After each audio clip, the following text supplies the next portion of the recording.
The communication system. हमने ये देखा था कि कम्युनिकेशन सिस्टम का मकसद क्या है और उसे हम कैसे ब्रेक डाउन कर सकते हैं, जिसमें हमने डिफरेंट डिविजन्स देखी थी। हमने देखा था कि अच्छा डिवाइस इंजीनियरिंग क्या होती है, सिस्टम इंजीनियरिंग क्या होती है। इसके अलावा हमने ये देखा था कि हम कम्युनिकेशन सिस्टम को किस तरह से डिफरेंट लेयर्स में डिवाइड करते हैं, ठीक है, ताकि हर लेयर को हम इंडिपेंडेंटली डिज़ाइन कर सकें। इसमें हमने ये कहा था कि हम फिजिकल लेयर पे फोकस करेंगे इस सेमेस्टर या इस कोर्स में। तो उस इंट्रोडक्शन के बाद अब जो है ना, अब एक क्विक रिव्यू है सिग्नल एंड सिस्टम्स का, ठीक है।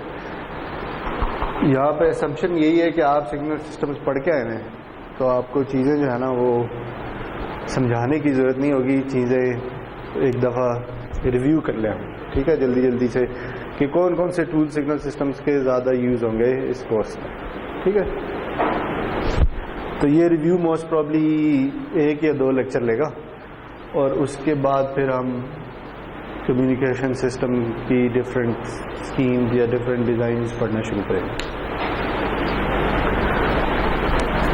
तो आज हमने क्या करना है, आज हमने करना है सिग्नल्स एंड सिस्टम्स रिव्यू।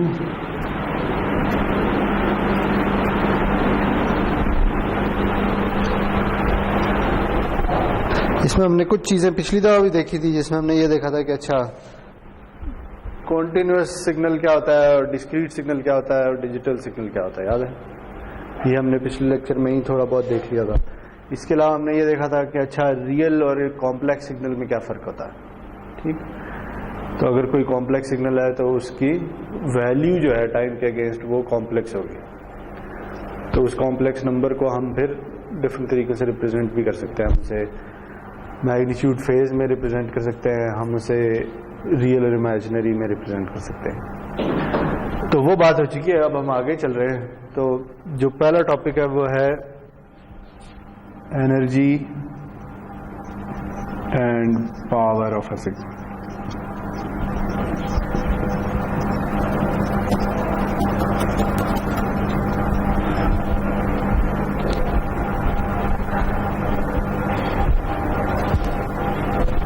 अच्छा, अगर कोई इलेक्ट्रिकल सिस्टम है तो उसमें हम पावर कैसे निकालते हैं? उसमें हम पावर ओह्म्स लॉ से निकालते हैं, ठीक है। ये कहते हैं कि P is equal to V I या P is equal to V square over R, ठीक। तो उसमें हमें कोई रेजिस्टेंस की वैल्यू दी हुई होती है, वोल्टेज दिया होता है, तो हम उसे या करंट निकाल सकते हैं या डायरेक्ट पावर की वैल्यू निकाल सकते हैं, ठीक है। और फिर और अगर हमने पावर से एनर्जी निकालनी है तो वो कैसे निकालते हैं, याद है? या एनर्जी से पावर निकालनी है। एनर्जी और पावर में क्या रिलेशनशिप होता है यूजुअली? हाँ, पावर के यूनिट्स क्या होते हैं, चलिए ये बताएं। वॉट्स, और एक और यूनिट भी होते हैं जाउल्स पर सेकेंड, ठीक है। और एनर्जी के क्या यूनिट्स होते हैं? जाउल। तो फिर ये यूनिट्स क्या बता रहे हैं, क्या रिलेशनशिप होगा एनर्जी? हाँ, यानी अगर आप एनर्जी को टाइम पे एवरेज कर दें तो फिर आपको पावर मिल सकती है, ठीक है जी। अच्छा, तो इधर जो है ना, इधर हम एनर्जी या पावर जो है ना वो सिग्नल्स की टर्म्स में डिफाइन करते हैं। सिग्नल सिस्टम में हमारी ये कोशिश नहीं होती कि हम हमेशा किसी वोल्टेज या करंट सिग्नल की बात करें, ठीक है। हम इन जनरल सिग्नल को कहते हैं अच्छा ये कोई सिग्नल है एक्स ऑफ टी, ठीक, जिसकी वैल्यू टाइम के अगेंस्ट चेंज होती है, सही। ये वोल्टेज भी हो सकता है या ये कुछ और चीज भी हो सकती है, ठीक है जी। तो यहां पे जब हम कोई एनर्जी डिफाइन करते हैं ना, तो वो एनर्जी, अगर कोई सिग्नल है एक्स ऑफ टी तो इसकी एनर्जी को मैं कह रहा हूं ई ऑफ एक्स, ठीक है। तो ई ऑफ एक्स जो बेसिकली है ना वो ये होता है कि आप एक्स ऑफ टी का मैग्नीट्यूड स्क्वायर ले लें और इसकी तमाम वैल्यूज को इंटीग्रेट करते हैं, ठीक है। तो ये आपको एनर्जी मिल जाएगी। इसे इस तरह भी लिखते हैं या इसे इस तरह भी लिखते हैं,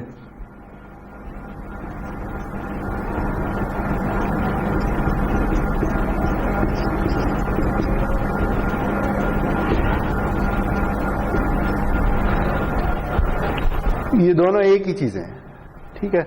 आपके पास कोई सिग्नल है एक्स एफ टी और उसका आपने मैग्नीट्यूड स्क्वायर ले लिया है, ठीक है, और फिर आपने उसे इंटीग्रेट कर दिया है तमाम वैल्यूज पे, ठीक है। ये ऐसे ही है जैसे देखें अगर आपके पास कोई इलेक्ट्रिकल सिग्नल होता, ठीक है जी, से आपके पास कोई वोल्टेज होता, तो आप कहते हैं अच्छा मैंने पावर निकालनी है तो मैं पावर निकालूंगा वी स्क्वायर ओवर आर से, ऐसे ही है ना, ठीक। अगर इसमें V वोल्टेज है, R रेजिस्टेंस है, ठीक है। अगर V कोई कांस्टेंट वैल्यू नहीं है बल्कि वो टाइम के साथ चेंज हो रहा है, तो फिर आप क्या लिखेंगे, फिर आप लिखेंगे V ऑफ t का स्क्वायर ओवर R, ठीक है। कि वोल्टेज जो है वो कांस्टेंट वैल्यू नहीं है बल्कि वोल्टेज जो है वो टाइम पे डिपेंड करता है, सही है। या वोल्टेज एक सिग्नल बन गया है कि जो टाइम पे डिपेंड करता है, वोल्टेज की वैल्यू चेंज हो सकती है। अच्छा, अब अगर ये टाइम पे डिपेंड कर रहा है तो फिर इसका मतलब है कि ये भी टाइम पे डिपेंड कर रही होगी, सही, क्योंकि अगर वोल्टेज की वैल्यू टाइम के साथ चेंज हो जाती है तो पावर की वैल्यू भी चेंज हो जाएगी, सही है जी। अब अगर आपने इस पावर से एनर्जी कैलकुलेट करनी है तो आप क्या करेंगे, अभी हमने कहा है कि पावर और एनर्जी के दरमियान जो रिलेशनशिप है वो टाइम एवरेज का रिलेशनशिप है, ठीक है। कि अगर आपको एनर्जी पता है किसी टाइम ड्यूरेशन टी के ऊपर, तो जो पावर है वो कैसे निकलेगी कि एनर्जी को उस टाइम ड्यूरेशन से डिवाइड कर दें, ठीक। तो अगर आपने उल्टा जाना है,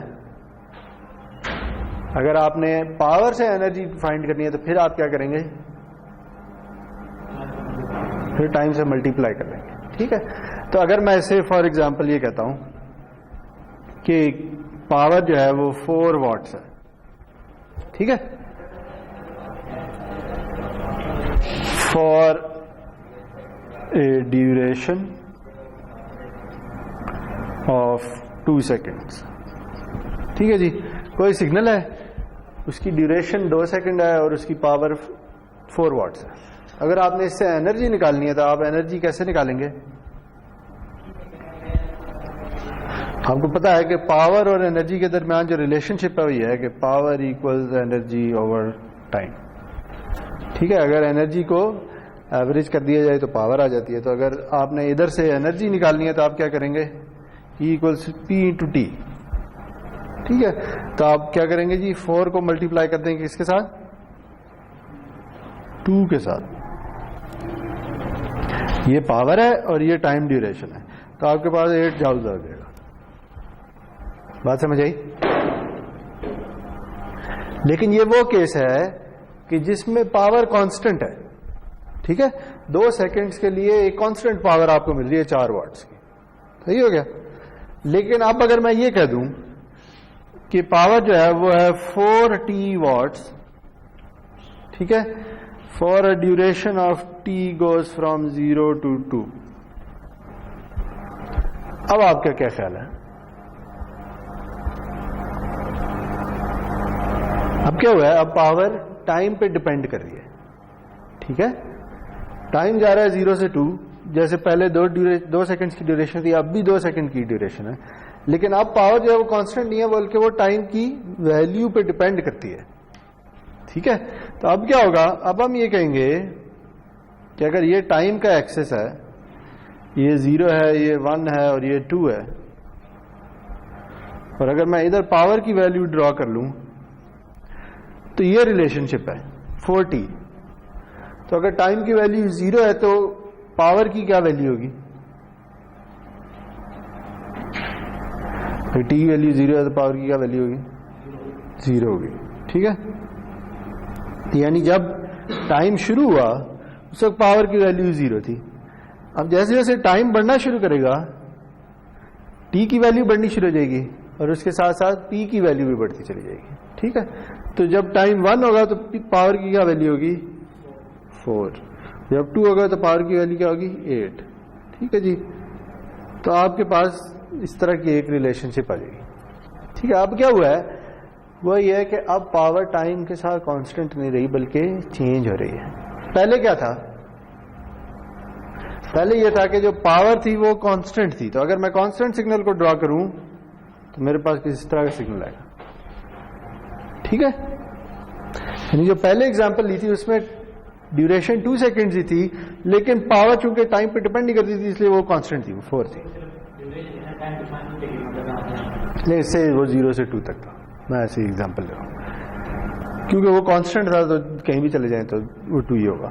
ठीक है, अब जो है पावर टाइम के साथ साथ वेरी कर रही है, लेकिन अब अगर आपने एनर्जी फाइंड करनी है तो आप कैसे करेंगे, क्या ख्याल है? अगर ये पावर का सिग्नल है और आपने एनर्जी फाइंड करनी है तो आप एनर्जी कैसे फाइंड करेंगे? क्या अब हम E = P/T कर सकते हैं? अब नहीं कर सकते। क्यों नहीं कर सकते? क्योंकि पावर जो है वो टाइम के साथ चेंज हो रही है। ठीक है, अगर आपने टोटल पावर निकालनी है ना तो टोटल पावर ऐसे ही होगी कि जो इस लाइन या इस कर्व के नीचे जो एरिया है ना, ये टोटल एनर्जी होगी। ठीक है, पहले क्या था? पहले भी यही था, पहले पावर कांस्टेंट थी। ठीक है, तो अगर आप इस कर्व के नीचे एरिया अगर निकालें तो वो क्या होगा? वो होगा 4 × 2 तो 8 आ जाएगा। ठीक है, पहले भी आप इंटीग्रेशन ही कर रहे थे, लेकिन इंटीग्रेशन जब आप कर रहे थे तो चूंकि ये वैल्यू कांस्टेंट थी तो आपने कहा अच्छा एनर्जी जो है, अगर मैं ये कहूं कि जो एनर्जी है वो इंटीग्रल है पावर का ओवर टाइम ड्यूरेशन, और टाइम ड्यूरेशन है 0 से लेकर 2, पावर की वैल्यू है 4, तो क्या आएगा? ये आ जाएगा 4 × T 0 to 2, यही आएगा ना? ये आ जाएगा 4 × 2 - 0 या 8 आ जाएगा। तो ये जो मैं कह रहा हूं ना कि energy equals power into time, ये सिर्फ उस वक्त वैलिड है जब पावर कांस्टेंट हो। ठीक है, अगर पावर टाइम के साथ वेरी कर रही है तो फिर आप ये कहेंगे कि अच्छा एनर्जी कैसे निकलेगी? टोटल पावर को इंटीग्रेट कर दिया जाए। ठीक है, यानी इस जगह क्या पावर थी, इस जगह क्या थी, इस जगह सारी वैल्यूज को अगर ऐड कर दूं मैं तो मेरे पास टोटल एनर्जी आ जाएगी। ठीक है, तो अगर आपने इसे इंटीग्रेट करना है तो फिर आप क्या करेंगे? आप कहेंगे इस केस में जो एनर्जी है वो है energy equals again integral of power from 0 to 2। ठीक है, लेकिन अब मसला क्या? मसला ये है कि पावर कांस्टेंट नहीं रही, तो आप क्या कहेंगे? P/T, P/T नहीं P/T, यानी पावर अब टाइम पे डिपेंड कर रही है। ठीक है, क्योंकि पावर अब जो है वो 4T हो गई है, लेकिन आप करेंगे अभी भी इंटीग्रेशन ही, आप कहेंगे 4T का integral from 0 to T dt। ठीक हो गया, तो ये क्या आएगा? ये आ जाएगा 4T²/2, ऐसे ही आएगा ना, फ्रॉम 0 to 2, या ये कट के 2T² हो जाएगा। अब आप इसमें अगर वैल्यू डाल दें तो क्या आएगा? 4 - 0, तो ये अभी भी 8 ही आ जाएगा। बात समझ आई कि हम एनर्जी कैसे निकाल रहे हैं? हम पावर, टोटल पावर को इंटीग्रेट कर रहे हैं। ओके,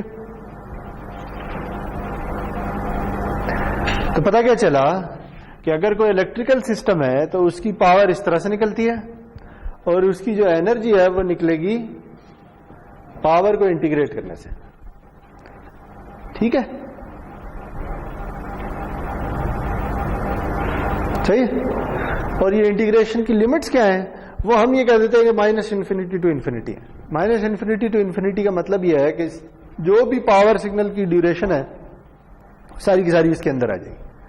अगर पावर सिग्नल जो है ये P/T जो है ये फाइनाइट ड्यूरेशन का है, यानी से सिर्फ 0 से 2 है जैसे इस केस में था, तो ये जो लिमिट्स हैं ये कम होकर 0 to 2 हो जाएंगी। ठीक है, बाकी हर जगह 0 है। तो -∞ to ∞ का मकसद यह है कि पूरे के पूरे सिग्नल को उसके अंदर कवर कर लिया जाए। ठीक है जी, तो अब अगर इधर मैं वैल्यू डाल दूं तो क्या बनेगा? -∞ to ∞ v²T/r dt। सही है, सही हो गया। अब इसमें ये R क्या है? R रेजिस्टेंस की वैल्यू है। ठीक, अगर मैं R को 1 ले लूं फॉर एग्जांपल, अगर मैं R को 1 ले लूं तो पीछे क्या बचेगा जी, ये बचेगा। ठीक है, ये क्या है, ये एनर्जी है। तो ये देखें, ये वही रिलेशनशिप है जो मैंने इधर लिखी है। ठीक है, जैसे किसी इलेक्ट्रिकल सिस्टम जिसकी रेजिस्टेंस 1 ओम हो, उसकी एनर्जी इस तरह से निकलेगी कि आप वोल्टेज को स्क्वायर करके इंटीग्रेट कर दें। ठीक है, इसी तरह कोई भी सिग्नल अगर हो, आप एक्स ऑफ टी कहते हैं, अब ये जरूरी नहीं कि वोल्टेज है। ठीक है, जब हम सिग्नल सिस्टम्स की डोमेन में आ जाएंगे तो फिर हम ये नहीं कहेंगे कि अच्छा सारे सिग्नल वोल्टेज सिग्नल होते हैं, सिग्नल कोई भी हो सकता है। ठीक, लेकिन हम किसी भी सिग्नल की एनर्जी डिफाइन कर सकते हैं। कैसे कर सकते हैं कि उसका मैग्नीट्यूड स्क्वायर लेके इंटीग्रेट कर लें। मैग्नीट्यूड स्क्वायर क्यों ले रहे हैं? मैग्नीट्यूड स्क्वायर इसलिए ले रहे हैं कि ये सिग्नल कॉम्प्लेक्स भी हो सकता है। ठीक है, वहां वोल्टेज तो कॉम्प्लेक्स नहीं हो सकता, लेकिन जब हमने इस सिग्नल को जनरलाइज कर दिया, हमने कहा ये वोल्टेज सिग्नल नहीं, ये कोई भी सिग्नल हो सकता है, तो फिर इसमें रियल सिग्नल भी हो सकता है, इसमें कॉम्प्लेक्स सिग्नल भी हो सकता है। ठीक है, तो इसलिए फिर हम इसका मैग्नीट्यूड स्क्वायर ले लेते हैं। ठीक, अगर सिर्फ रियल होता तो इसकी जरूरत नहीं थी, फिर इस तरह भी काम चल जाता। ठीक है, क्योंकि नेगेटिव वैल्यू भी पॉजिटिव हो जाएगी, लेकिन अगर कॉम्प्लेक्स सिग्नल हो तो फिर मैग्नीट्यूड लेना लाजमी है। ठीक हो गया? तो सिग्नल की एनर्जी इस तरह से डिफाइन होती है। सही है, अगर सिग्नल फाइनाइट ड्यूरेशन का है तो वो भी इसमें कवर हो जाएगा, और अगर सिग्नल इनफाइनाइट ड्यूरेशन का है तो ऑब्वियसली वो तो हो ही जाएगा, क्योंकि टाइम लिमिट्स माइनस इन्फिनिटी से इन्फिनिटी तक जा रही है। अच्छा, अब ये डेफिनेशन और ये डेफिनेशन एक जैसी है।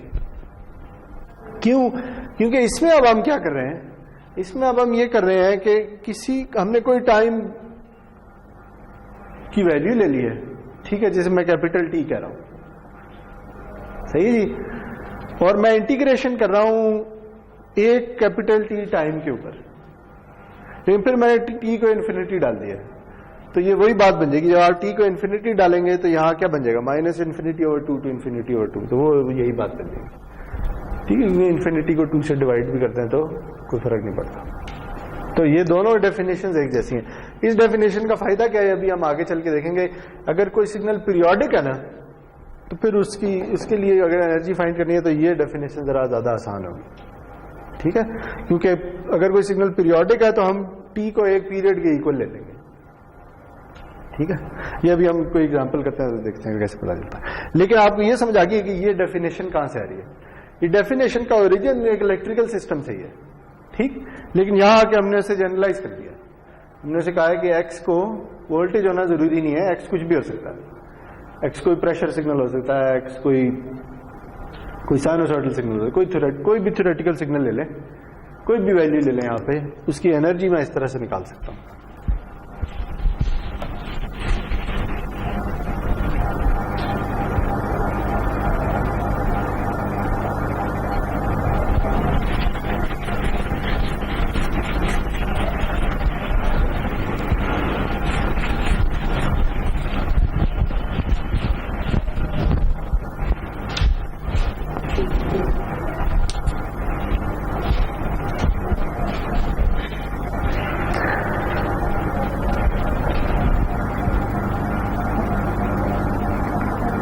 तो अब अगर एक सिग्नल है एक्स ऑफ टी, ठीक है, जिसकी वैल्यू है, ये एग्जांपल है 1 over under root of T, और इसकी ड्यूरेशन है टी। इसकी हमने एनर्जी फाइंड करनी है। ठीक है, टी कोई कांस्टेंट वैल्यू है, कुछ भी हो सकता है टी, यानी ये जो कैपिटल टी है ये कोई कांस्टेंट है। तो इसकी एनर्जी कैसे निकालेंगे जी बताएं? वही फॉर्मूला यूज करेंगे, E of x equals integral x of T magnitude square D t, where t goes from minus infinity to infinity. अब हमें पता है कि ये सिग्नल फाइनाइट ड्यूरेशन का है। ठीक है, तो ये जो लिमिट आई क्या हो जाएगी, ये हो जाएगी 0 टू टी। ठीक है, क्योंकि इससे बाहर इस सिग्नल की वैल्यू 0 है, जो वैल्यू 0 है तो एनर्जी निकालने का फायदा नहीं। तो ये 0 टू टी हो जाएगा, और इस 0 से टी के दरमियान इसकी वैल्यू क्या है, इसकी वैल्यू है 1 ओवर अंडर रूट टी। ये आ जाएगा मैग्नीट्यूड स्क्वायर लें या सिर्फ स्क्वायर ले लें, एक ही बात है, dt। ठीक है, बात समझ आ रही है? तो ये क्या आ जाएगा, 0 to t 1/t dt। सही है। और इस 1/t जो कि कांस्टेंट है वो बाहर आ जाएगा, ये आ जाएगा 0 to कैपिटल T dt, हम 1 लिख लें। ये आ जाएगा 1/t t from 0 to t।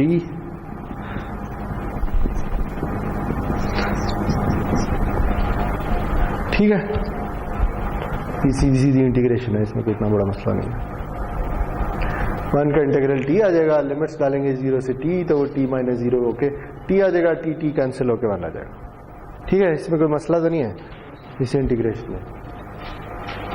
तो क्या पता चला जी कि इस सिग्नल की एनर्जी 1 है। ठीक है, देखिए अब इस पूरी डेफिनेशन में या इस पूरी कैलकुलेशन में हमें इस बात से फर्क नहीं पड़ता कि ये x ऑफ t किस किस्म का सिग्नल था, ये किस फिजिकल प्रोसेस को रिप्रेजेंट कर रहा है, ये कोई वोल्टेज है या ये कोई और चीज है। ठीक, हमें इससे फर्क नहीं पड़ता। हमने चूंकि इसकी एक एक्सप्रेशन फाइंड आउट कर लिया है या हमें दे दी गई है, तो हम इस एक्सप्रेशन को यूज करके इसकी एनर्जी निकाल सकते हैं। ठीक है,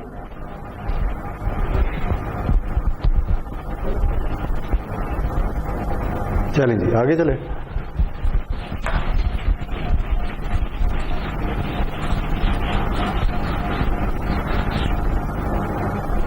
से आपके पास एक और सिग्नल है, कोसाइन ऑफ 2 पाई t, ये सिग्नल है।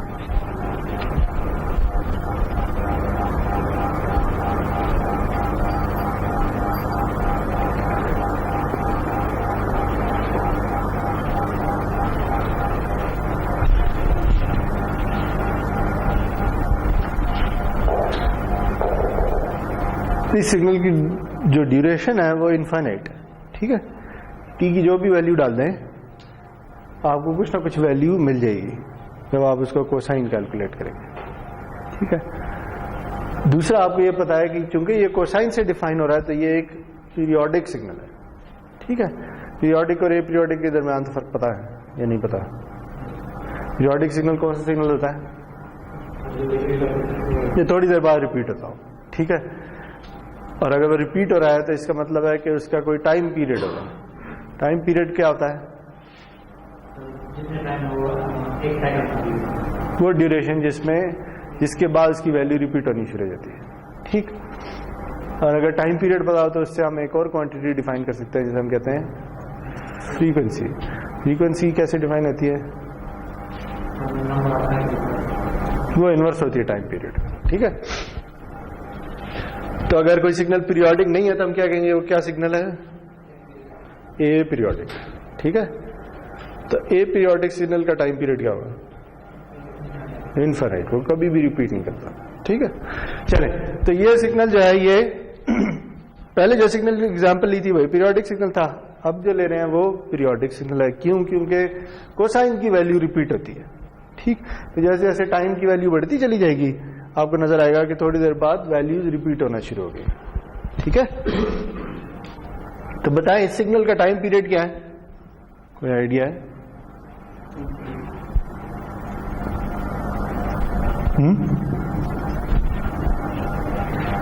नजर तो इसी तरह का आएगा ना, और ये चलता चला जा रहा है।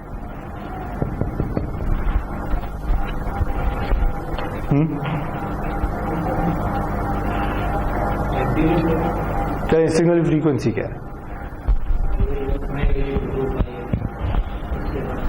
हाँ तो बताए ना। देखिए ना, ये इस तरह से होता है, 2 पाई है। अच्छा देखें, वैसे हम क्या कहते होते हैं, हम कोसाइन किसी एंगल का कैलकुलेट कर देते हैं, ऐसे ही है ना। लेकिन अगर ये एंगल जो है ये कांस्टेंट ना रहे बल्कि टाइम के साथ वेरी होना शुरू हो जाए तो फिर हम इधर कोई टाइम का वेरिएबल डाल देंगे। ठीक है, लेकिन इसमें और इसमें क्या फर्क है?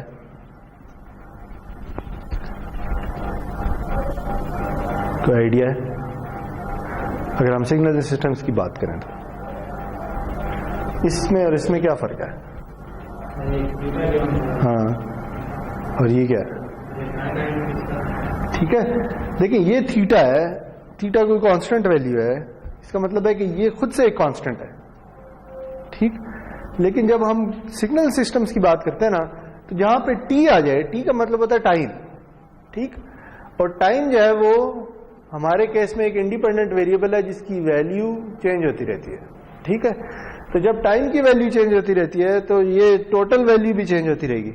तो इसलिए हम ये कह देते हैं कि अब ये कांस्टेंट नहीं रहा, बल्कि ये कोई सिग्नल बन गया है एक्स ऑफ टी जो कि इसके इक्वल है। ठीक, और अगर मैं यहां पे 1 ना रखूं, यहां पे कोई और वैल्यू डाल दूं सी ऑफ टी, तो क्या होगा कि ये जो कोसाइन के अंदर एंगल है ये अभी भी एंगल ही, लेकिन ये एंगल की वैल्यू टाइम के साथ चेंज होती रहती है। ठीक है, यहां पे भी एंगल था लेकिन ये चेंज नहीं हो रहा, यहां पे चूंकि टाइम चेंज हो रहा है तो इसलिए ये टोटल एंगल की वैल्यू चेंज होती जा रही है। ठीक है, अच्छा, तो अब क्या होगा कि अब अगर मैंने यहां कोई वैल्यू सी डाल दिया है और सी की वैल्यू से 1 से बड़ी है, से 2 है, तो अब क्या होगा कि ये एंगल ज्यादा तेजी से चेंज होना शुरू हो जाएगा। और अगर सी की वैल्यू 1 से कम है, से 0.5 है या 0.1 है, तो फिर ये थोड़ा आहिस्ता हो जाएगा, ये कम तेजी से चेंज होना शुरू हो जाएगा। तो अगर ये टाइम चेंज हो रहा है तो इसका मतलब है इसको साइन की वैल्यू भी चेंज होती रहेगी और इसने इवेंचुअली जाके रिपीट होना है। ठीक है, तो रिपीट कब होगा? जब टाइम की वो वाली वैल्यू, ऐसी वैल्यू आ जाए कि जिस पे से आपने टाइम 0 डाला था, ठीक है, और आपको एक वैल्यू मिली, अब आपने टाइम को चेंज करना शुरू कर दिया है, तो जब वापस वो वाली वैल्यू मिलेगी तो आप कहेंगे अच्छा ये एक टाइम पीरियड पूरा हो गया। ठीक है, तो इसलिए हम सिग्नल सिस्टम्स की टर्म्स में सी को ना ओमेगा कह देते हैं या फ्रीक्वेंसी कह देते हैं। ठीक है, तो ये फ्रीक्वेंसी है और ये टाइम है। फ्रीक्वेंसी की जो यूनिट्स हैं वो क्या होते हैं? रेडियंस पर सेकंड। ठीक है, टाइम की यूनिट्स हैं सेकंड्स, तो सेकंड कैंसिल होकर रेडियंस रह जाएगा। ठीक है, और रेडियन जो है वो एंगल का एक यूनिट है। चले, तो अब बताएं कि इधर फ्रीक्वेंसी की क्या वैल्यू है?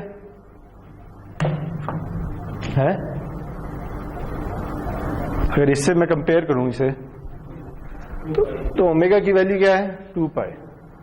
ठीक हो गया।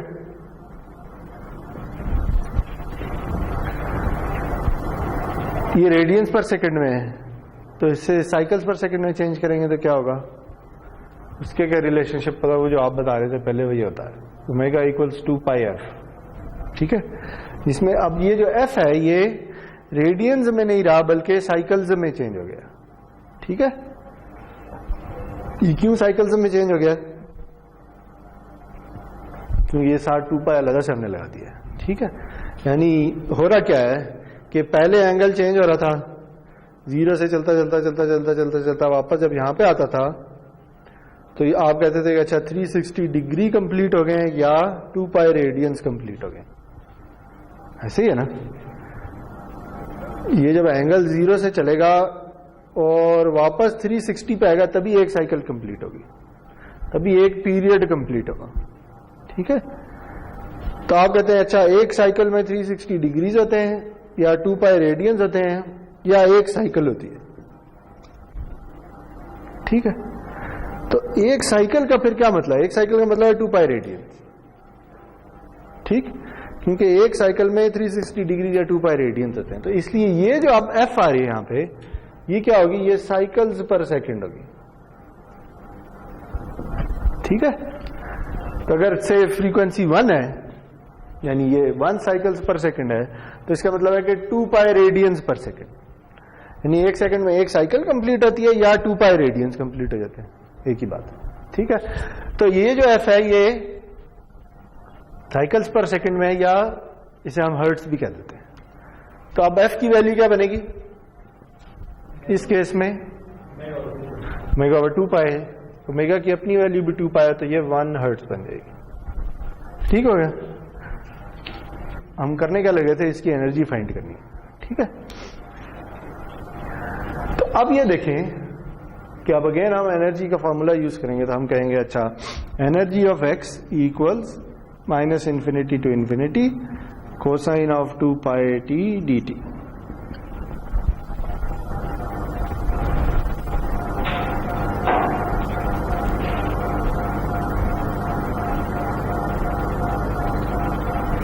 ठीक है जी। तो देखिए अब ये जो डेफिनेशन है ये हमारे इतने फायदे की नहीं रही। क्यों? क्योंकि अब अगर हम इंटीग्रल कैलकुलेट करते हैं ना, कोसाइन का इंटीग्रल क्या होता है, सॉरी इसमें एक गलती है, मैंने स्क्वायर नहीं लिया, यहां स्क्वायर भी होगा। ठीक है, अब बताएं तो ये क्या बनेगा। चलें इसे थोड़ा सा सॉल्व कर लेते हैं। Minus infinity to infinity cosine square 2 pi T D T, ऐसे ही है। ठीक है, और अगर इसे थोड़ा और सॉल्व कर लें, कोसाइन स्क्वायर थीटा किसके इक्वल होता है, याद है?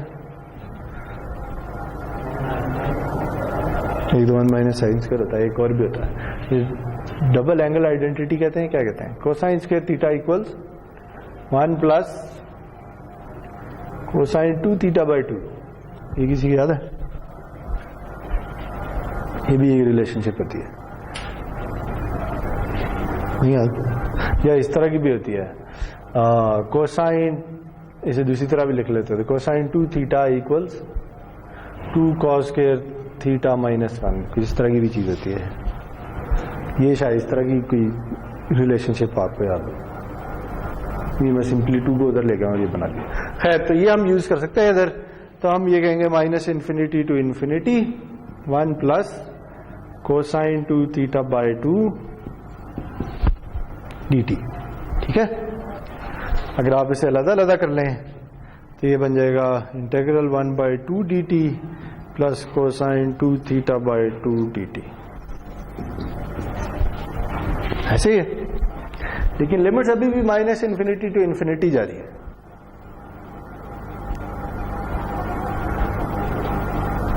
क्योंकि ये सिग्नल पीरियोडिक है, तो अब आप ये जो इंटीग्रल कैलकुलेट करना, ये तो चले फिर भी आसान है। इसका तो आंसर शायद आप कैलकुलेट कर लें, इसका आंसर कैलकुलेट करना आसान नहीं है। ठीक है, तो इसकी बजाय ना हम ये वाली डेफिनेशन यूज करते हैं। ठीक है, ये डेफिनेशन इधर काम में आएगी। क्यों? क्योंकि अब ये जो कैपिटल टी है ना, इस कैपिटल टी को हम इस सिग्नल के पीरियड के इक्वल ले सकते हैं।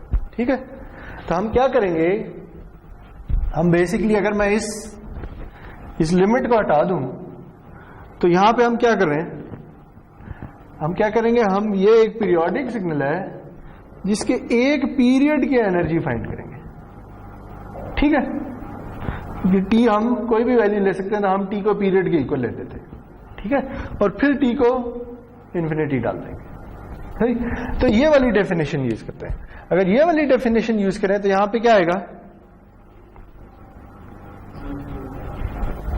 टी की वैल्यू हम निकाल चुके हैं 1, तो यहां पे क्या आएगा -1/2 to 1/2। ठीक है, और फिर हम ये कहते हैं limit T tends to infinity, या इसे टी की टर्म्स में लिख लें तो t/2 to t/2 लिख लें।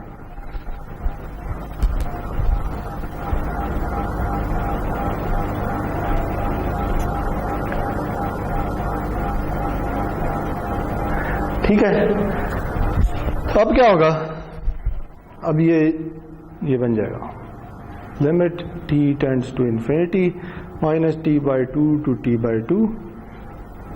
ये भी यही बन जाएगा, ये बनेगा limit t tends to infinity -t/2 to t/2 -t/2 to t/2 -t/2 to t/2।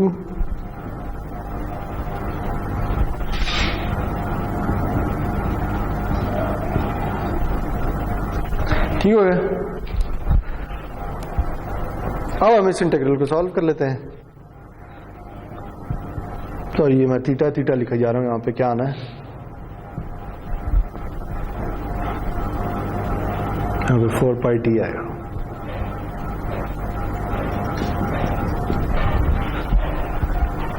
इस रिलेशनशिप में अगर थीटा है, हमारे केस में थीटा क्या है 2 पाई टी, तो cos 2 थीटा जो है वो cos 4 पाई टी हो जाएगा। ठीक है,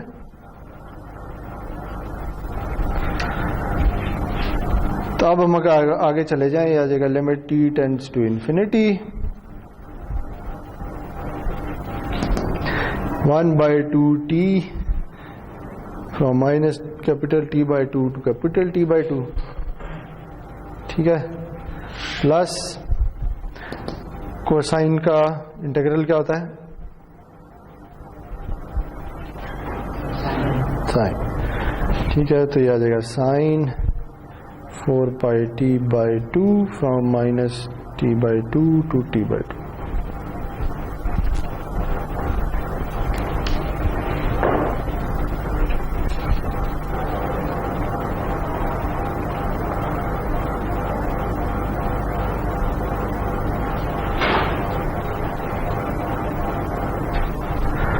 तो इधर क्या आ जाएगा, limit t tends to infinity, यहां पे क्या बनेगा,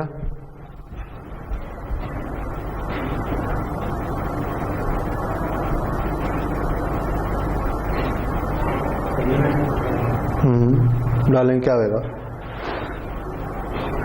कैपिटल T/2 क्या आ जाएगा 1/2 इंटू T/2 प्लस T/2, ऐसे ही है। तो ये T/2 T हो जाएगा, ठीक है जी। और इधर क्या आएगा, इधर भी वैल्यू डाल दें, ये आ जाएगा साइन ऑफ 4πt/2 माइनस और माइनस प्लस हो जाएंगे, प्लस साइन 4πt/2 और ओवर 2 भी आ रहा, ठीक है।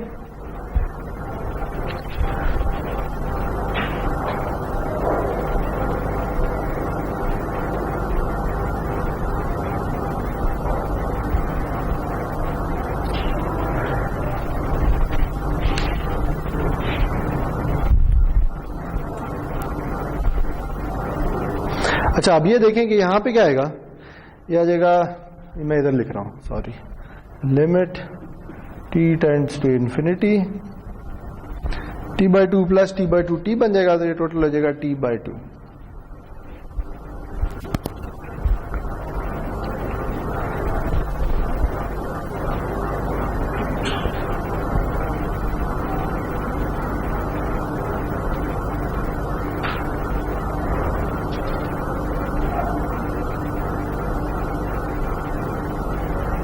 और प्लस कोई वैल्यू आ जाएगी।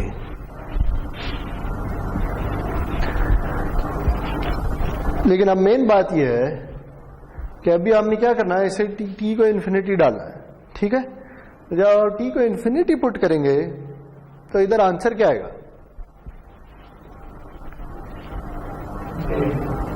आंसर टी को इन्फिनिटी डालना। तो जब टी को इन्फिनिटी डालेंगे तो आंसर भी इन्फिनिटी है, ठीक है। तो पता क्या चला, पता ये चला कि कोसाइन ऑफ 2πt की एनर्जी क्या है, इनफाइनाइट, ठीक है। और ये तमाम पीरियोडिक सिग्नल्स के लिए ट्रू है। देखिए, अगर आप कोई भी पीरियोडिक सिग्नल ले रहे हैं, जरूरी नहीं कि वो कोसाइन 2πt हो, कोई भी ले लें, ठीक है। अगर कोई पीरियोडिक सिग्नल है तो ये एनर्जी की डेफिनेशन क्या कह रही है, एनर्जी की डेफिनेशन ये कह रही है कि आप उसके एक पीरियड की एनर्जी कैलकुलेट करें और फिर उसमें टी को इन्फिनिटी डाल दें, ठीक। या दूसरे अल्फाज में आप ये कह सकते हैं कि मैं इधर क्या कर रहा हूं, मैं ये कर रहा हूं कि मैंने एक पीरियड ले लिया, सही ये वाला पीरियड, ठीक, और इसकी एनर्जी कैलकुलेट कर लिया। लेकिन इस तरह के कितने पीरियड्स हैं इस सिग्नल में, इनफाइनाइट पीरियड, ठीक है, क्योंकि ये सिग्नल तो पीरियोडिक है, तो हमेशा चलते चले जाना है, ठीक। तो अगर हम एक पीरियड की एनर्जी कैलकुलेट करें और वो की वैल्यू आ जाए तो टोटल एनर्जी क्या होगी, तो सारे के सारे पीरियड्स की एनर्जी। तो चूंकि पीरियड्स ही इनफाइनाइट हैं तो एनर्जी भी इनफाइनाइट है, बात समझ आई, ठीक है। तो इसलिए अगर कोई सिग्नल पीरियोडिक है तो उसकी एनर्जी इनफाइनाइट ही आएगी। अच्छा, लेकिन ये जरूरी नहीं है कि हर इनफाइनाइट ड्यूरेशन के सिग्नल की एनर्जी जो है वो इनफाइनाइट हो। देखें, अगर कोई इस तरह का सिग्नल है, x of t equals e of minus T, ठीक है, ये भी इनफाइनाइट ड्यूरेशन का सिग्नल है। अगर मैं ऐसे थोड़ा स्पेसिफिक कर दूं, 0 to इन्फिनिटी, ठीक है जी, टाइम जो है वो 0 से इन्फिनिटी तक जा रहा है ये भी इनफाइनाइट ड्यूरेशन का सिग्नल, लेकिन ये पीरियोडिक नहीं है। ठीक है, अगर मैं इसे ड्रॉ करूं तो ये किस तरह का नजर आएगा, ये t इक्वल टू 0 पे शुरू होगा, यहां पे इसकी वैल्यू 1 होगी और फिर इसकी वैल्यू कम होती चली जाएगी, ऐसे ही है। इसकी अगर आप एनर्जी कैलकुलेट करें ना तो वो फाइनाइट ही आएगी, लेकिन इसकी अगर हम एनर्जी कैलकुलेट करें तो क्या आएगा, अगर हमने ई ऑफ एक्स निकालना है तो क्या होगा जी, वो होगा 0 to इन्फिनिटी, क्योंकि नेगेटिव के लिए डिफाइंड नहीं है, ये 0 है, ई ऑफ माइनस टी का स्क्वायर डी टी। ठीक है, यहां क्या बन जाएगा, 0 to इन्फिनिटी ई की power -2t D T, square जो है ई of minus T into E of minus T, E of minus 2t हो जाएगा। ठीक है, इसका इंटीग्रल क्या होता है, वही होगा और डिवाइड हो जाएगा -2 से, और इसमें हम लिमिट्स डाल देंगे 0 to इन्फिनिटी। ठीक है, अब ये क्या आ जाएगा, ये आएगा -1/2, और अगर आप लिमिट्स डाल दें तो ये बनता है 0 - 1, तो आंसर आ जाएगा 1/2। तो अब क्या हुआ है, देखें सिग्नल अभी भी इनफाइनाइट ड्यूरेशन का है, लेकिन वो पीरियोडिक नहीं है, बल्कि उसकी वैल्यू टाइम के साथ डिक्रीज होती चली जाती है। इसे हम सिग्नल्स की फॉर्म में कहते हैं ये एक्सपोनेंशियली डिकेइंग सिग्नल है। ठीक है, तो हमने ये देखा कि इसकी एनर्जी फाइनाइट आती है, हालांकि है ये इनफाइनाइट ड्यूरेशन। ठीक है, तो पता ये चला कि अगर कोई सिग्नल इनफाइनाइट ड्यूरेशन का है और पीरियोडिक भी है तभी उसकी एनर्जी इनफाइनाइट होगी। ठीक है, अच्छा इसके बरक्स अगर मैं ये सिग्नल ले लूं,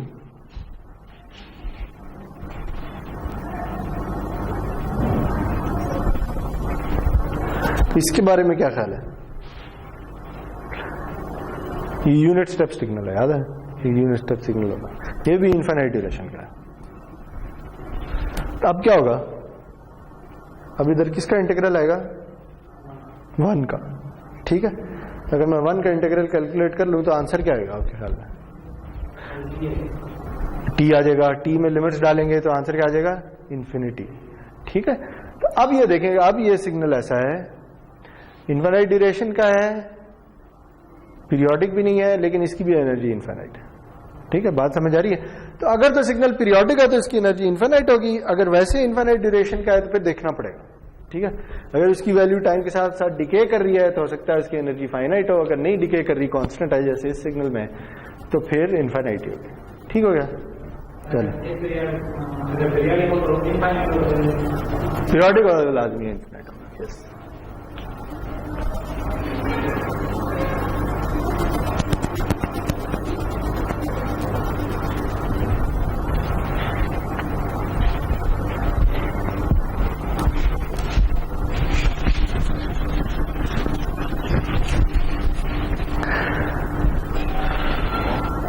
तो एनर्जी का आइडिया हो गया। अब हम डिफाइन करते हैं पावर।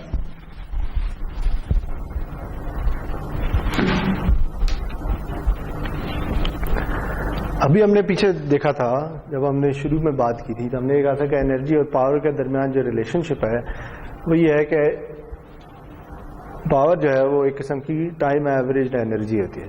ठीक है, तो इसलिए जो उसकी डेफिनेशन होगी ना इधर, वो भी इसी किस्म की होगी। देखिए पावर जो है ना, हम किसी सिग्नल x ऑफ t की, उसे हम कह देते हैं p ऑफ x, और वो हम डिफाइन करते हैं कि जिस तरह से -t/2 to t/2 x of t magnitude square dt।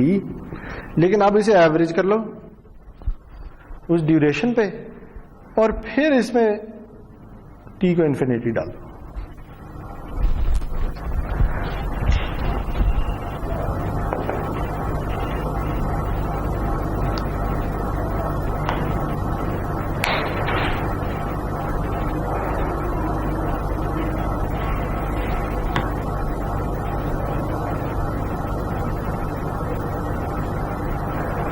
ठीक है जी। देखें अब इसको और इसको अगर आप कंपेयर करें तो दोनों के दरमियान जो रिलेशनशिप है वो उसमें यही चीज एक और फालतू आ रही है। ठीक है, जैसे हमने ये कहा था कि पावर कैसे निकाली जा सकती है कि आप जो भी एनर्जी है उसे उसकी टाइम ड्यूरेशन से डिवाइड करते हैं। ठीक है, अगर एनर्जी जाउल्स में है तो पावर जाउल्स पर सेकंड में होगी। तो इधर हमने एग्जैक्टली वही किया, हमने एक पीरियड के ऊपर या किसी टाइम ड्यूरेशन टी के ऊपर एनर्जी कैलकुलेट किया, उससे डिवाइड कर दिया, एवरेज कर दिया है। और अगर सिग्नल की ड्यूरेशन इनफाइनाइट है तो आप टी को इन्फिनिटी डाल दें। ठीक है, ये पावर जो हम किसी सिग्नल को इस तरह से डिफाइन करते हैं। ओके, इसकी भी कोई एग्जांपल कर लें।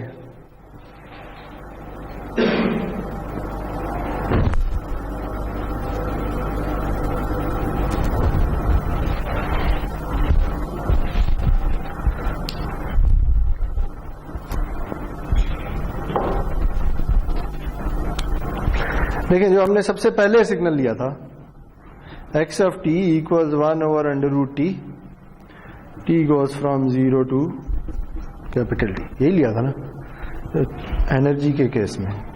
सबसे पहले जिस सिग्नल की एनर्जी फाइंड की थी वो ये था। अच्छा देखें, इसमें इस डेफिनेशन में और इस डेफिनेशन में हो क्या रहा है कि ये जो इंटीग्रेशन है ये कितनी ड्यूरेशन के लिए हो रही है? कैपिटल टी ड्यूरेशन के लिए। ठीक है, तो मैं ना इसे ऐसे भी लिख सकता हूं, limit t tends to infinity 1 over t integration goes from 0 to t x of t magnitude square dt।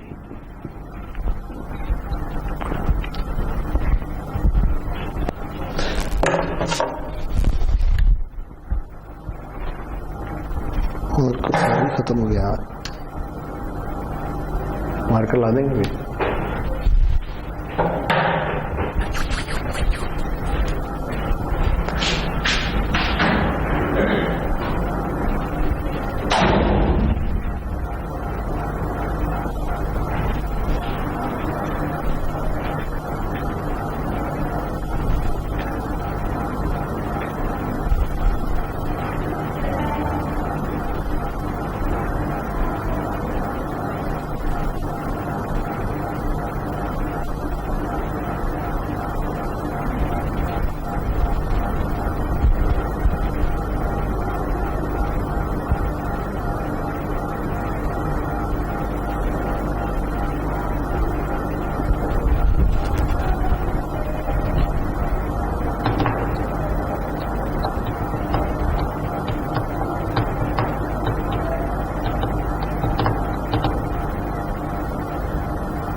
अच्छा जी, तो बात ये हो रही थी कि ये जो इंटीग्रेशन है चूंकि एक पीरियड के ऊपर हो रही है तो हम इसका कोई भी पीरियड ले सकते हैं। ठीक है, या ये एक इंटीग्रेशन एक टाइम ड्यूरेशन टी पे हो रही है तो वो टाइम ड्यूरेशन टी कहीं से भी शुरू हो सकती है। ठीक है, इसे कुछ लोग इस तरह लिख देते हैं, कुछ लोग इस तरह लिख देते हैं और कुछ लोग जो है ना वो इस तरह भी लिख देते हैं।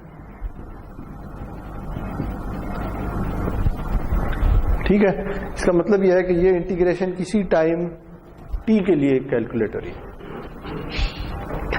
तो अब देखें हमारे केस में ये अगर एक सिग्नल है और इसकी हमने पावर कैलकुलेट करनी है, तो हम अगर ये वाली डेफिनेशन यूज कर लेंगे तो थोड़ी आसानी हो जाएगी, क्योंकि ये सिग्नल डिफाइंड ही इस तरीके से। ठीक है, तो हम क्या करेंगे, हम ये कहेंगे p of x equals limit capital T tends to infinity 1/t 0 to t, और सिग्नल की value x of t magnitude square dt। ठीक है जी, तो पावर की डेफिनेशन ये आ जाएगी। अब इसमें हम x की वैल्यू अगर डाल दें तो ये बनेगा limit t tends to infinity 0 to t 1/√t का स्क्वायर dt।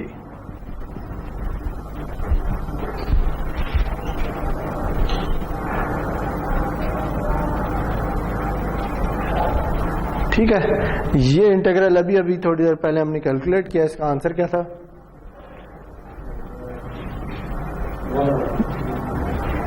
इसका आंसर था 1।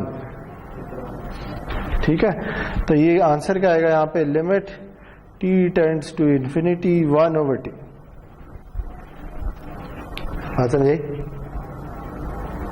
ये जो इंटीग्रल है ना, ये क्या है, अभी थोड़ी देर पहले हमने एनर्जी कैलकुलेट की थी, वो यही एग्जैक्टली यही आ रही थी। हम यहां 1 लिख देंगे। ठीक है, तो इसका आंसर क्या आएगा?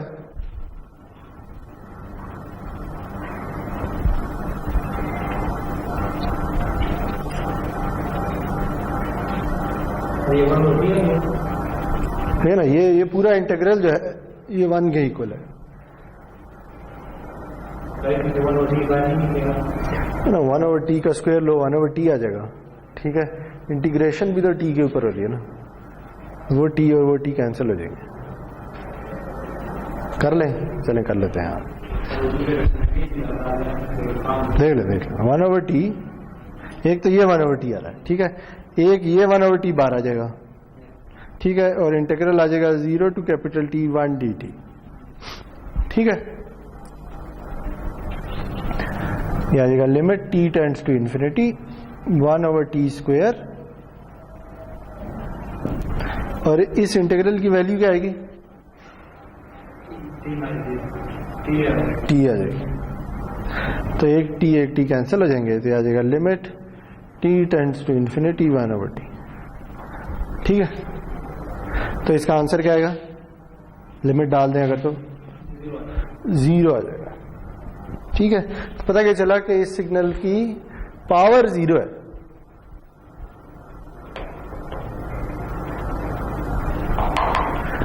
देखिए, अगर आप इस फॉर्मूले को या इस फॉर्मूले को देखें तो इधर हो क्या रहा है कि t को इन्फिनिटी डाल रहे हैं। ठीक है, अगर मैं इस लिमिट में t को इन्फिनिटी डाल दूं, ठीक है, इस लिमिट में अगर t को इन्फिनिटी डाल दूं तो इन्फिनिटी डालने के बाद ये क्या बनेगा? ये चीज बन जाएगी। ऐसे ही नहीं, अगर मैं t ने इन्फिनिटी आखिर में होना है, इन्फिनिटी को अप्रोच करना है, तो अगर मैं यहां t को इन्फिनिटी को अप्रोच करवा दूं तो ये और ये एक हो जाएंगे। ठीक है, तो पता क्या चला कि ये जो एक्सप्रेशन है ये एनर्जी है, और हम एनर्जी को डिवाइड कर रहे हैं t से, और फिर लिमिट डाल रहे हैं t टेंड्स टू इंफिनिटी। ठीक, तो अगर एनर्जी फाइनाइट है तो जब वो t से डिवाइड होगी और t इंफिनिटी पुट होगा तो वो 0 हो जाएगा। बात समझ आई? जैसे इस केस में एनर्जी क्या है? फाइनाइट 1। ठीक, तो जब 1 आया तो ये t तो अभी उसी तरह, ये t पावर की डेफिनेशन से आ रहा है, तो जब इसको इंफिनिटी डालेंगे तो आंसर 0 आ जाएगा, चाहे एनर्जी की जो मर्जी वैल्यू हो, शर्त के फाइनाइट हो। सही है, तो पता ये चला है कि कोई भी फाइनाइट एनर्जी का अगर सिग्नल हो तो उसकी पावर 0 होती है। ठीक है,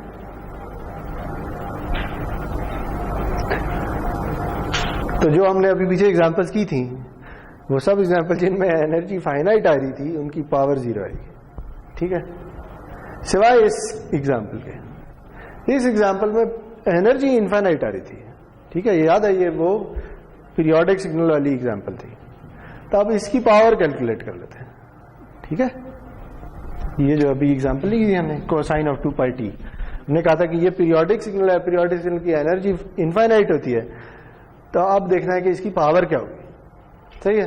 तो अगर अब मुझे अब इसकी पावर कैलकुलेट करनी है तो देखिए मैं इधर ही चेंज करता चला जाऊंगा, पी ऑफ एक्स जो है वो 1/t हो जाएगा, सही है।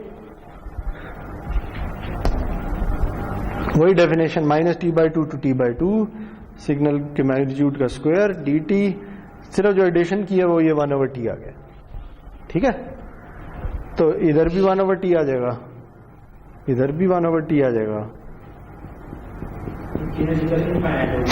एनर्जी तो इनफाइनाइट है, हम पहले कैलकुलेट कर चुके हैं, अब हम पावर कैलकुलेट करने जा रहे हैं, ठीक है। तो ये आ जाएगा -t/2 to t/2, देख लेते हैं क्या आएगा, cosine of 4 pi T dt, और ये 1/t आ रहा है, ठीक है। ये आ जाएगा sign of 4 pi t/2 -t/2 to t/2, और यहां पे 1/t आ जाएगा, सही जी। तो कहने का मकसद है ये कैलकुलेशन इसी तरह चलती चली जाएगी, सिर्फ ये 1/t की एडिशन आती जाएगी साथ, यहां पे भी 1/t आएगा, यहां पे भी 1/t आएगा, ठीक है। तो इससे आगे कैलकुलेट कर लेते हैं आप, इससे आगे क्या आएगा, क्या आएगा जी, limit t tends to infinity 1/t, ये अंदर बनेगा t/2 प्लस t/2t बन जाएगा, और ये 1/2 आ रहा है तो ये आ जाएगा t/2, ठीक है। और यहां पे क्या आ रहा था, sine of 4 by t/2 plus sine of 4 pi t/2, ठीक है। t की क्या वैल्यू थी याद है, 1 थी, तो ये क्या बनेगा, sine of 2 pi, sine of 2 pi क्या होता है 0। यहां पे क्या बनेगा, यहां पे भी साइन ऑफ 2 पाई, ये भी 0 बनेगा, तो यहां पे आंसर क्या आ जाएगा 0, ठीक हो गया, ये आ गया। अब ये देखें ये बनेगा limit t tends to infinity 1/t into t/2, सही है। t कैंसिल हो जाएंगे, आ जाएगा limit t tends to infinity 1/2, और इसका आंसर क्या आएगा,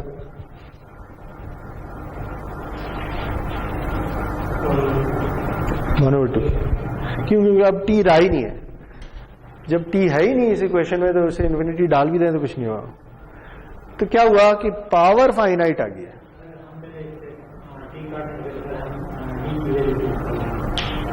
टी की वैल्यू पुट करेंगे तो देखें उसके इसमें इसने और इसने कैंसल आउट हो जाना है, फिर भी जो भी टी की वैल्यू है, क्योंकि ये सिग्नल जितनी टी से डिक्रीज हो रहा है उतना ही टी से इंक्रीज भी हो रहा है, ठीक है। तो फिर क्या करेंगे, हाँ तो फिर क्या करेंगे, इसका हल क्या है, हाँ फिर वो एलॉपिटल रूल लगाएंगे, दोनों तरफ डेरिवेटिव लेंगे, जो डेरिवेटिव लेंगे खुद ही टी कैंसिल हो जाएगा, फिर 1/2 आ जाएगा, ठीक है। तो आंसर आएगा 1/2। अब क्या पता चला कि ये जो सिग्नल था पीरियोडिक था, इसकी एनर्जी इनफाइनाइट थी और पावर फाइनाइट आ गई, ठीक है।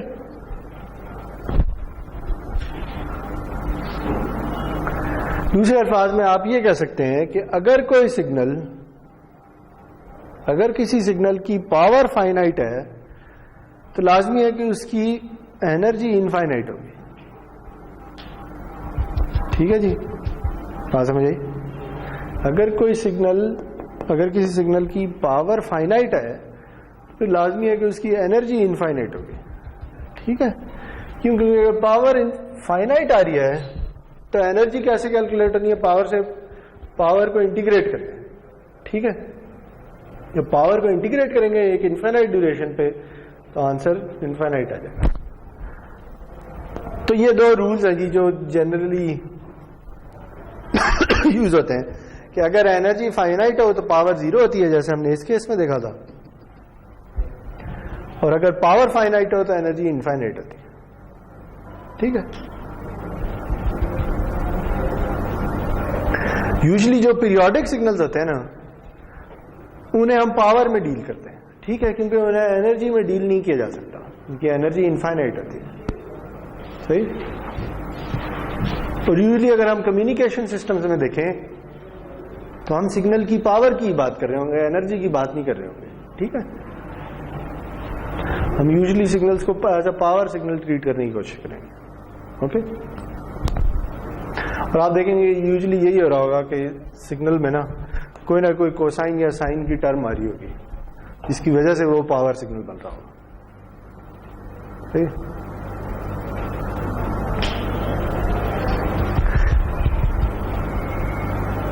लेकिन ये देखिए, ये इंपॉर्टेंट चीज ये है कि ये काम एनालिसिस के लिए हो रहा है। प्रैक्टिकली आप कभी भी ऐसा सिग्नल जनरेट नहीं कर सकते कि जिसकी एनर्जी इनफाइनाइट हो। ठीक है, क्योंकि एनर्जी इनफाइनाइट हो ही नहीं सकती। प्रैक्टिकली जो भी सिग्नल जनरेट होगा वो फाइनाइट ड्यूरेशन का होगा, और अगर वो फाइनाइट ड्यूरेशन का है तो फिर उसकी एनर्जी फाइनाइट होगी, पावर जीरो होगी। बात समझ आ रही है मैंने क्या कहा अभी? देखिए, अगर सिग्नल है ही फाइनाइट ड्यूरेशन का, ठीक है, तो फिर लाजमी है कि उसकी एनर्जी फाइनाइट हो। क्या ख्याल है? अगर कोई सिग्नल है, चाहे उसकी जितनी मर्जी ड्यूरेशन है, लेकिन है फाइनाइट, 1 घंटा है, 2 घंटे है, 1 साल है, जितनी भी है। सही। अगर कोई सिग्नल है जिसकी ड्यूरेशन फाइनाइट है और उसकी अपनी वैल्यू भी फाइनाइट है, क्योंकि इनफाइनाइट वैल्यू तो हम जनरेट ही नहीं कर सकते। नहीं, प्रैक्टिकली हम जो भी सिग्नल जनरेट करेंगे वो फाइनाइट ड्यूरेशन का ही हो सकता है, इनफाइनाइट ड्यूरेशन का तो नहीं हो सकता, और उसकी वैल्यू भी फाइनाइट ही होगी, इनफाइनाइट तो नहीं हो सकती। तो जब आप उसे उसकी एनर्जी कैलकुलेट करेंगे तो ये इंटीग्रेशन किसी नंबर से किसी नंबर तक जारी होगी, और अंदर भी कोई नंबर ही होगा, तो आंसर भी कोई फाइनाइट वैल्यू है। ठीक है, तो प्रैक्टिकली हम कोई ऐसा सिग्नल जनरेट नहीं कर सकते कि जिसकी एनर्जी इनफाइनाइट हो। प्रैक्टिकली सब सिग्नल्स फाइनाइट ड्यूरेशन के होंगे और उनकी एनर्जी भी फाइनाइट होगी। ठीक है, लेकिन जब हम कम्युनिकेशन सिस्टम की बात करते हैं ना, या पीरियोडिक सिग्नल्स की बात करते हैं, अब हम कोई कोसाइन सिग्नल जनरेट कर रहे हैं। ठीक है, मेरे पास एक ऑसिलेटर है जो कि एक कोसाइन या साइन जनरेट कर रहा है। ठीक, तो मैं जितनी देर के लिए एनालिसिस कर रहा हूं ना उस सिग्नल का, मेरे लिए तो वो पीरियोडिक ही है। तो अगर वो पीरियोडिक है तो मैं उसे as a power signal treat करने की कोशिश करूंगा, ऐसा सिग्नल की जिसकी पावर फाइनाइट हो। हालांकि मुझे पता है कि इसने कभी ना कभी मैंने सिस्टम को टर्न ऑफ कर देना है और इसकी पीरियोडिसिटी खत्म हो जाएगी। ठीक है, लेकिन एनालिसिस की हद तक हम यही कहेंगे कि अच्छा, अगर हमारे सिग्नल जो है, हम 1 घंटे के लिए सिग्नल ट्रांसमिट कर रहे हैं, ठीक है, तो हमारा एनालिसिस भी उस 1 घंटे तक महदूद है। ठीक है, और उस 1 घंटे में ये सिग्नल पीरियोडिक ही है, और अगर ये सिग्नल पीरियोडिक है तो हम ये कह सकते हैं कि इसकी पावर तो फाइनाइट होगी। ठीक है, बात समझ आ रही है? यानी मैं ये कहना चाह रहा हूं, प्रैक्टिकली अगर आप ऐसे कहें तो कभी कोई सिग्नल ऐसा नहीं हो सकता कि जिसकी एनर्जी इनफाइनाइट हो या पावर फाइनाइट हो। लेकिन जब हम एनालिसिस करते हैं तो फिर हम यही कहते हैं। ठीक है, क्योंकि हम जिस टाइम ड्यूरेशन के लिए एनालिसिस कर रहे होते हैं उसमें वो सिग्नल चलता चला जा रहा होता है, खत्म नहीं हो रहा होता। ठीक है, तो एनालिसिस की हद तक हम सिग्नल्स को as a power signal treat करने की कोशिश करेंगे। तो ऐसा सिग्नल जिसकी एनर्जी फाइनाइट हो उसे एनर्जी सिग्नल कहते हैं, और ऐसा सिग्नल जिसकी पावर फाइनाइट हो उसे पावर सिग्नल कहते हैं। ठीक है, बात समझ आएगी?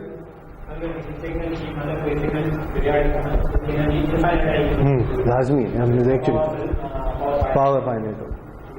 ठीक है, तो जब भी पीरियोडिक सिग्नल्स की बात होगी ना तो हम पावर की बात करेंगे। ठीक है, तो एनर्जी की बात करने का फायदा नहीं है।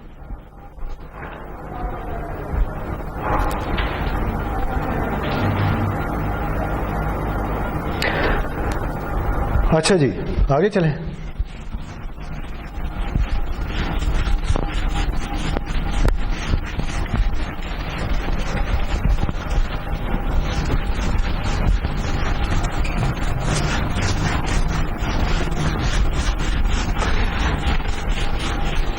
तो हमने यूनिट स्टेप सिग्नल इन एग्जांपल्स में देखा है कि यूनिट स्टेप सिग्नल क्या होता है। एक और सिग्नल जो होता है उसे हम कहते हैं यूनिट इम्पल्स सिग्नल।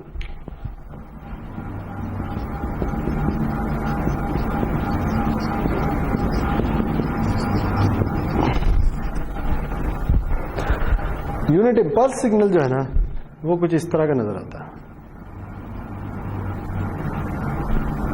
हम डिनोट करते हैं डेल्टा ऑफ टी से, वो कुछ इस तरह की चीज होती है। ठीक है, ये भी अगर आप ताज़ा सिग्नल सिस्टम्स पढ़ के आए हैं तो आपको याद होगा कि यूनिट इंपल्स क्या चीज होती है। ठीक है, इसे डिफाइन कुछ इस तरह से करते हैं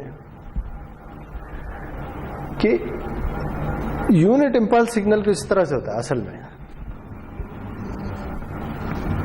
ये एक ऐसा सिग्नल होता है कि जिसकी अगर ड्यूरेशन डेल्टा है तो इसकी वैल्यू 1/डेल्टा है।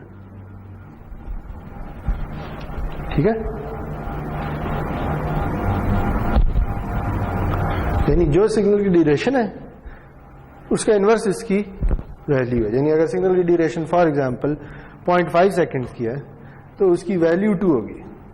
ठीक है, ये इस तरह से डिफाइन इसलिए करते हैं ताकि ये जो रेक्टेंगल सा बन रहा है, ये जो कर्व बन रही है, इसका जो एरिया है वो 1 हो जाए। ठीक है, क्योंकि इस केस में इसका एरिया क्या होगा, लेंथ इनटू विड्थ, तो डेल्टा इंटू 1 और डेल्टा 1 आ जाएगा। ठीक है, यानी इसका जो एरिया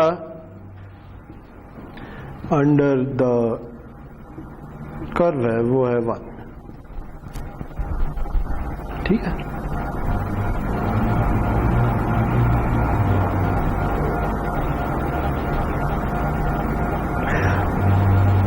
अगर हम इस सिग्नल की एनर्जी फाइंड करें तो वो क्या आएगी?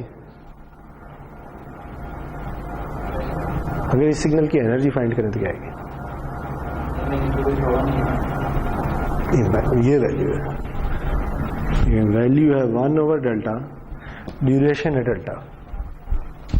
तो अगर हम इसकी एनर्जी फाइंड करें, ये कोई सिग्नल है एक्स ऑफ टी, ठीक है, तो क्या आएगा? क्या हाल है?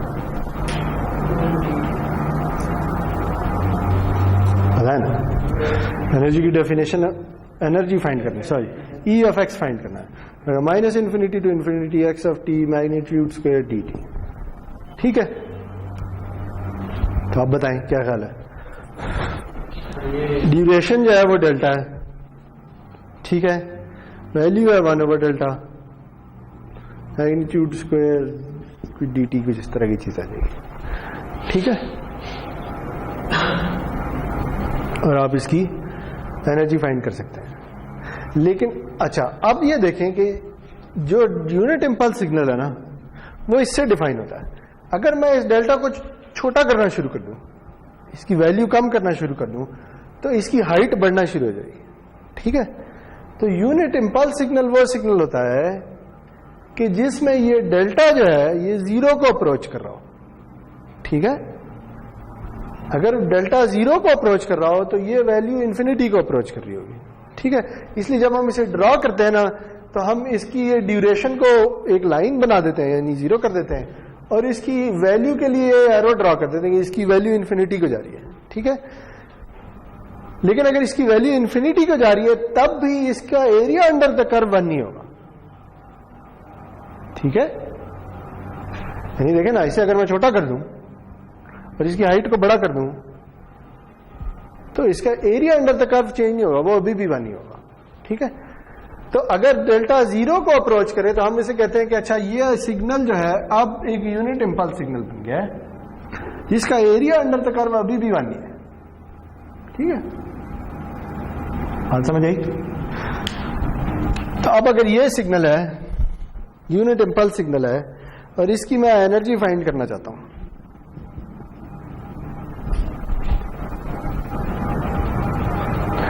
ठीक है जी, तो मैं ये कहूंगा एक्स ऑफ टी का स्क्वायर डी टी, या मैं कहूंगा delta square T D T, T equal to 0 नहीं होगा। देखिए ये जो है ना, ये ड्यूरेशन 0 नहीं है, 0 को अप्रोच कर रही है। बात समझ आ रही है? यानी हम जो इंटीग्रल को, सॉरी, जो यूनिट इंपल्स को डिफाइन करते हैं ना, हम ऐसे करते हैं कि integral T delta T equals 1। देखिए यहां क्या हो रहा है, यहां भी area under the curve he find कर रहा है ना, एरिया अंडर द कर्व का मतलब ये है कि हम ये जो भी चीज है इसे इंटीग्रेट कर रहे हैं, ठीक है। तो अगर हम इसको इंटीग्रेट कर दें तो इसका आंसर भी 1 ही आता है, क्योंकि ये बना कैसे है, ये बना इसी से है। अगर इसे 0 को अप्रोच कर दें, इसकी वैल्यू इन्फिनिटी को अप्रोच कर जाएगी, लेकिन एरिया अंडर द कर्व 1 ही रहेगा। या दूसरे अल्फाज में इस इंटीग्रल की वैल्यू 1 ही रहेगी।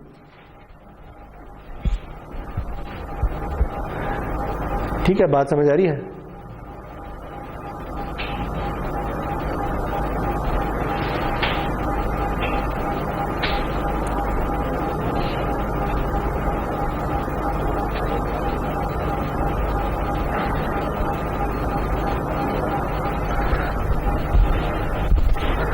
तो अगर ये सिग्नल है ना जी, तो ये आपको नजर आ रहा है कि ये एक एनर्जी सिग्नल होगा, ठीक है, इसकी कोई एनर्जी आ जाएगी।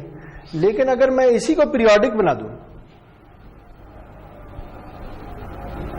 अगर कोई इस तरह का सिग्नल हो,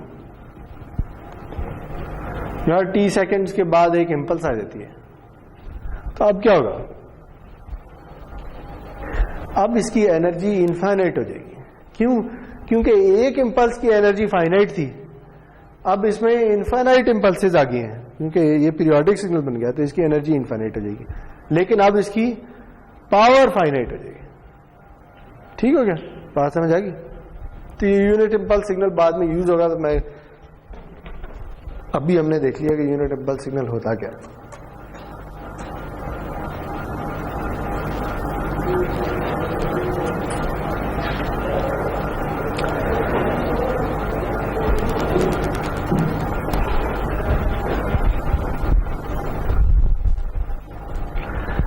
चलो एक और एग्जांपल इसी की कर लेते हैं।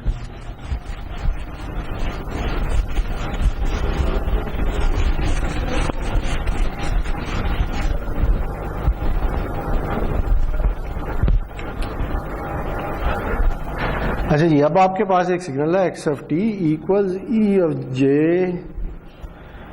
2 पाई एफ टी।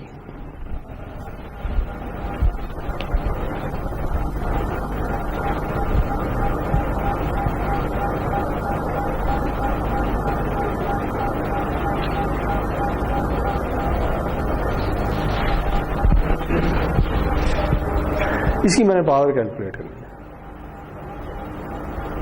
बताएं जी क्या करें? हाँ, पहले तो ये बताएं, ये पीरियोडिक सिग्नल है, ये पीरियोडिक सिग्नल है,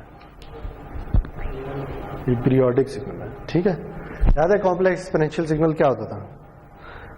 कॉम्प्लेक्स एक्सपोनेंशियल सिग्नल ऑयलर्स फॉर्मूले से हम लिख सकते हैं cosine of 2 pi F T plus J sine of 2 pi F T. ठीक है। अच्छा, चूंकि ये पीरियोडिक सिग्नल है, इसका पीरियड क्या है? इसका पीरियड क्या होगा? अच्छा चलो, इसकी फ्रीक्वेंसी ओमेगा क्या है? 2 पाई एफ है। ठीक है, टी के साथ जो भी चीज आ रही है वो इसकी फ्रीक्वेंसी है। तो इसका टाइम पीरियड क्या होगा? टाइम पीरियड होगा 1/f। ठीक है, चले तो अब ये पता चल गया कि ये पीरियोडिक सिग्नल है। ठीक है, अगर पीरियोडिक सिग्नल है तो हमें पता है कि इसकी एनर्जी इनफाइनाइट होगी, तो एनर्जी कैलकुलेट करने की जरूरत नहीं है, पावर कैलकुलेट कर लेते हैं। ठीक है, तो पावर आ जाएगी P of X equal limit T tends to infinity 1/t minus t by 2 to t by 2 X of t magnitude square D T. ठीक है, ये तो हमने पावर का फॉर्मूला डाल दिया। इसमें अब x ऑफ t की वैल्यू डाल देते हैं, limit t tends to infinity 1/t minus t by 2 to t by 2 e of j 2 pi F T magnitude square D T. ठीक है,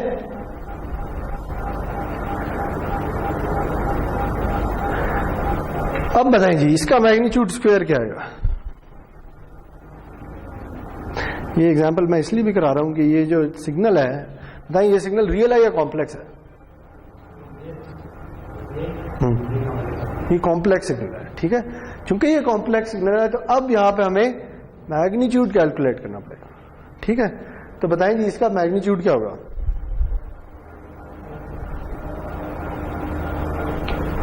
क्या होगा?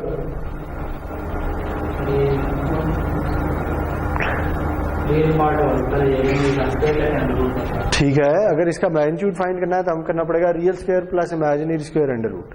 ठीक है, वो आ जाएगा cos square this plus sine square this. तो cos square theta plus sine square theta जो कि 1 होता है, तो इसका मैग्नीट्यूड भी 1 आ जाएगा। ठीक है, और 1 का स्क्वायर ले लें तो 1 ही रहेगा।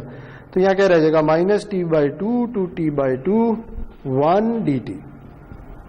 ठीक हो गया? बात समझ आई? ये पूरी की जगह 1 आ गया।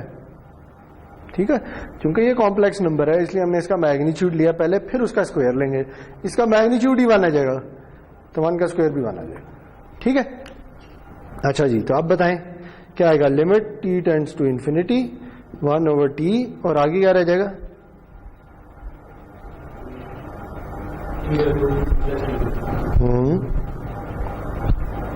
वो क्या बनेगा? t कैंसिल हो जाएगा, तो आंसर आ जाएगा 1। ठीक हो गया? तो ये एक पीरियोडिक सिग्नल है, दूसरे अल्फाज में हम इसे कहते हैं कॉम्प्लेक्स एक्सपोनेंशियल सिग्नल है। क्योंकि ये पीरियोडिक है, हमें पता है कि इसकी एनर्जी तो इनफाइनाइट होनी है, तो इसकी पावर कैलकुलेट कर लेते हैं। तो पावर इसकी हमने कैलकुलेट किया 1 या 1 वाट। वो यूनिट लिखनी है तो वाट लिख लें। ठीक है।